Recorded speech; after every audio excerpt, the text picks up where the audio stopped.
அந்த இம்பேஷன்ஸை பற்றி நான் பயங்கரமாக அனுபவிச்சிருக்கேன். ஒரு கட்டத்தில் 6 மாதம் இம்பேஷன் பண்ணிட்டு எடுத்தேன். நல்லா சாப்பிட்டுக்கிறேன், வீட்டில் உட்காந்து டமாலில் சத்தம் ஆயிடுச்சு. என் ஒய்ஃபு இருந்தால் நான் போய் வெளியே போய் பார்த்தா புது காரு எடுத்துகிட்டு வந்து காவலை விட்டுக்கிறான்.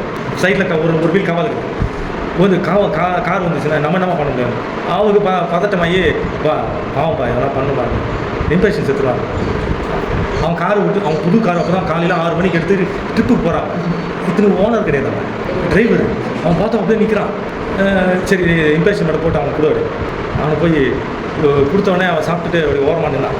அங்கேருந்து திடீர்னு இது இம்பேஷன்ஸை பற்றி புரிஞ்சுக்கினா இதை பார்க்க முடியும். திடீர்னு அந்த குப்பை வர வண்டி வந்துச்சு. அவன் இதை பார்த்து திப்புன்னு ஓடியாந்தான். என் பையன் வந்தானா அவன் நின்றுக்கிறான். இம்பேஷன்ஸ் சாப்பிட்டா என்ன வேலை செய்யணும்னு சொல்கிறான். நின்றுக்கிறான். நான் உட்கார்ப்பா ஸ்டேரிங்கில். அவன் வந்து கை நடுக்குது நிஜமாவே. அவனுக்கு காரை விட்டான், ஆனால் டேமேஜ் இல்லை. இது வந்து மேலே எடுக்க முடியல, அவனுக்கு பாதிப்பு. மேலே எடுப்பானா அவன் நின்றுக்கிறான். பின்னாடி இருக்கிறவங்க போய் அந்த குப்பை வாரமாக சொல்கிறான், நாங்கள் தூக்குறோம். ஒரே செகண்ட் டக்குன்னு மேலே வந்துச்சார். இது இம்பேஷன்ஸில் உங்கள் மனநிலை உருவாயிடுச்சுன்னா ஒரு இதில் நீங்கள் இம்பேஷன் மட்டும் சாப்பிட்டுட்டு உட்காந்துருந்தீங்கன்னா உங்களை சுற்றி வேலை செய்யணும்.